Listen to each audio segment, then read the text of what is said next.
She vanished into the forest. Will love be enough to save her?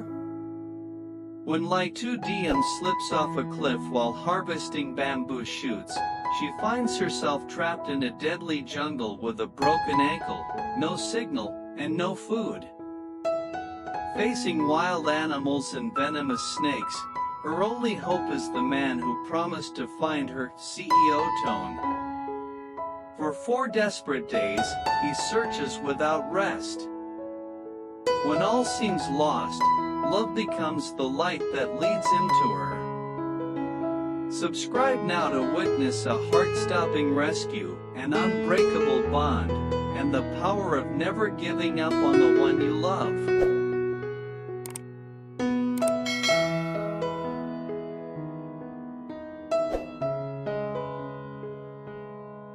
The morning sun peeked through the scattered clouds after a night of heavy rain, casting golden streaks across the mist-covered hills. The forest shimmered with dew, and the scent of damp earth mixed with the fresh aroma of bamboo shoots filled the air. Ly Tu Diem clutched her woven basket tightly, her boots sinking slightly into the muddy ground as she made her way deeper into the woods. She had taken this route many times to collect wild bamboo shoots for her elderly neighbors, who loved the fresh mountain harvest. But today, the terrain felt different, more treacherous, more silent. She walked carefully along a narrow trail flanked by towering bamboo and tangled roots. Every step required precision, especially with the ground still slick from the recent rain. Her thoughts drifted to CEO Toan, her loving husband, who had begged her not to go alone that morning. She had laughed it off, teasing him about worrying too much. "I'll be back before noon," she had said. Those words now echoed ironically in her mind. As she leaned over the edge of a slope to reach a particularly plump bamboo shoot, her foot slipped. The ground beneath her gave way in an instant. There was no time to scream, no branch strong enough to grab. She plummeted down a steep ravine, her body tossed violently between rocks and tree roots.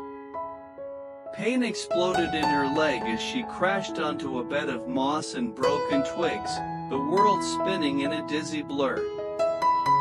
For several moments, she lay there motionless, trying to process what had just happened. Her heart pounded in her chest like a drum, her breaths came in short, ragged gasps. When she tried to move, a sharp, searing pain shot through her left leg. Her ankle had twisted unnaturally, and any attempt to straighten it sent tears streaming down her face. She was injured, and worse, she had no idea how far she had fallen. With great effort, Diem reached for her phone, her hands trembling. The screen was dark. She pressed the power button, and it briefly lit up, only to flicker and die. The battery was gone. Worse still, even when it had power, signal reception in these deep forests was nearly non-existent. She looked around, the towering trees, the unforgiving slope, the lack of any visible trail. She was utterly alone. Panic began to rise in her chest, but she forced herself to breathe. She dragged herself closer to a rock, using it to prop herself up and take pressure off her wounded leg. She screamed for help, her voice echoing faintly through the trees, but the forest responded only with eerie silence. She winced as she inspected her ankle, swollen, bruised, possibly broken.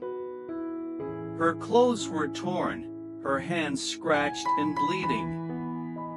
Her basket was gone, lost somewhere in the fall. Only the chirping of insects and the rustling of leaves reminded her that life still moved on around her, indifferent to her plight. Diem swallowed hard.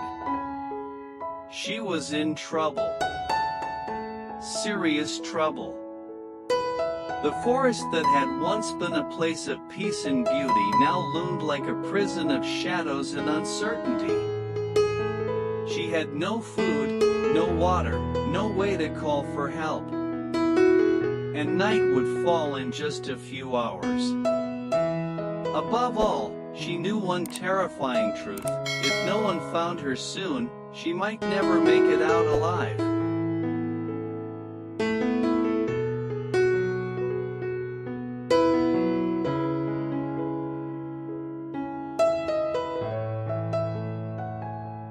The first night fell like a silent curtain. As darkness crept over the forest, Ly Tu Diem curled up beneath a slanted rock, trying to shield herself from the chilling wind that filtered through the trees. Her ankle throbbed relentlessly, swollen and bruised, while her stomach grumbled in protest.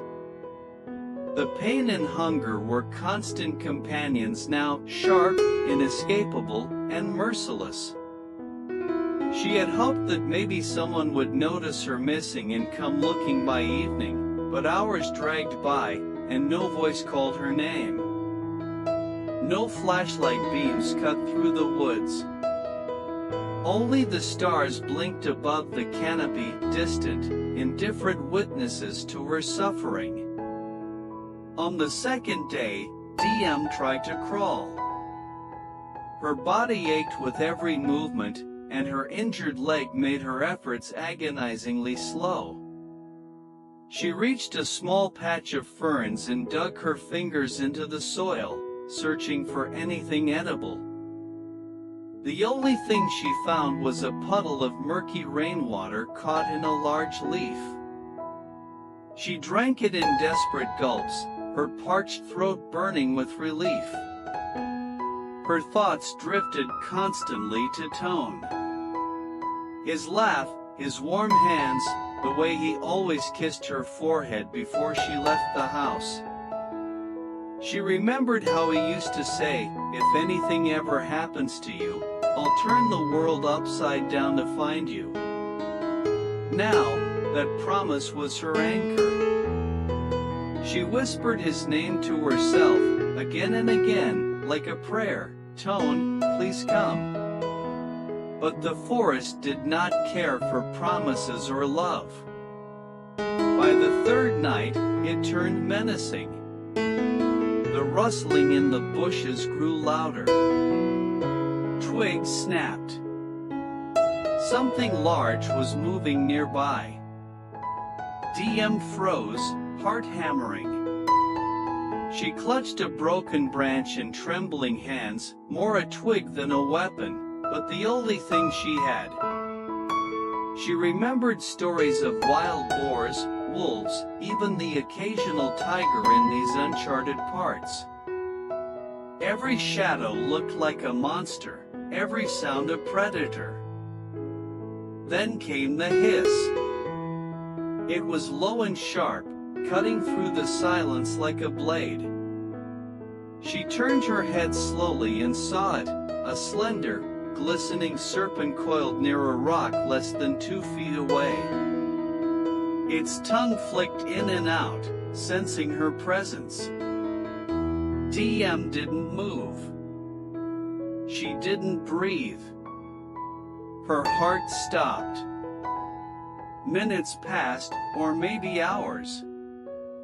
The snake slithered away eventually, disappearing into the darkness.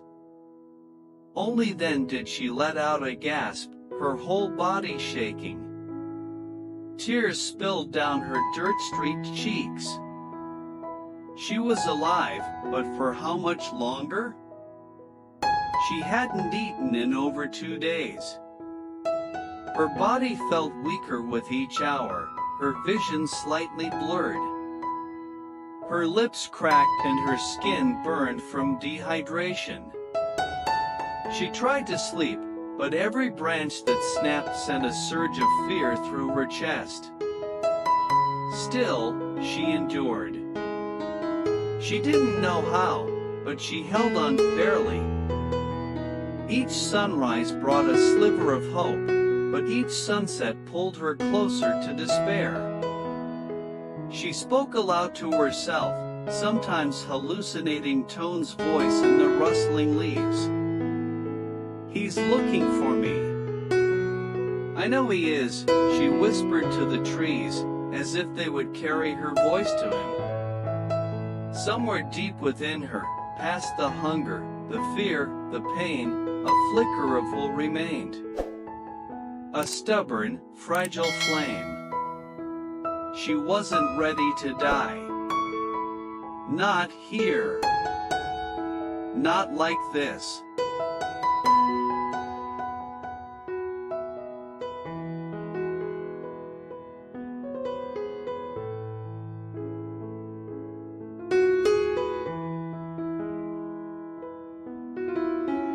By the fourth morning, Ly Tu Diem could barely open her eyes. Her lips were pale, her skin clammy, and her breaths shallow. Her body, once so full of energy and spirit, now felt like a lifeless shell. She had stopped crawling. Even blinking took effort. A dull ache throbbed through every inch of her. But worse than the pain was the growing silence inside her mind, a terrifying emptiness that whispered, "This is the end." She couldn't cry anymore. Her tears had dried up along with her strength. She simply lay there, beneath the shade of twisted trees and hanging vines, waiting. For something. For anything. But in the stillness of the late morning, just as she began drifting into unconsciousness, she heard it. A voice. Faint. Far away. But real. Her eyes fluttered open. At first, she thought she was hallucinating again. But then it came again, louder this time. DM. It was Toan. Her heart leapt, stuttering with disbelief. No, am I dreaming? She tried to call out, but her voice was barely a whisper. Gathering what little strength she had left, she reached for a stick beside her and scraped it against a rock. Clink, clink, clink, the soft, irregular sound echoing faintly through the trees. Suddenly, footsteps. Fast. Heavy. Desperate. And then he appeared, mud-streaked, sweat-soaked, eyes wide with panic and hope. "Toan," she rasped.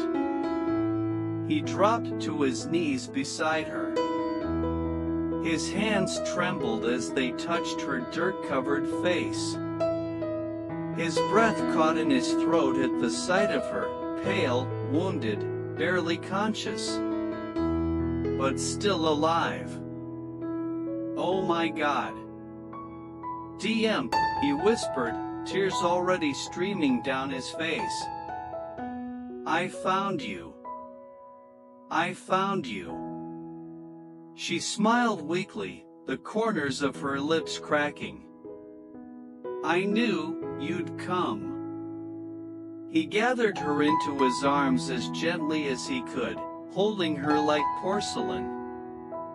Behind him, 2 search and rescue workers rushed over, calling for a stretcher and medical supplies. Toan didn't let go. He pressed his forehead to hers, whispering over and over, "You're safe now. I've got you. I've got you." It had taken him and his team 4 relentless days and nights. He had refused to sleep, refused to stop. Through mudslides, through thorn-covered trails, through dense fog and wild terrain, he had searched. Every scream that went unanswered had broken him, but he never gave up. Because she was his everything. And now, as he held her again, nothing else in the world mattered.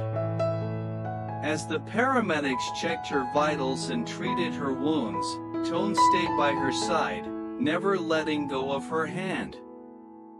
Later that night, after she was safely in the hospital, with fluids and warmth flowing back into her fragile body, she opened her eyes again to find him sitting beside her. "You saved me," she whispered, her voice still hoarse. He shook his head, choking on emotion. "You saved yourself. You held on.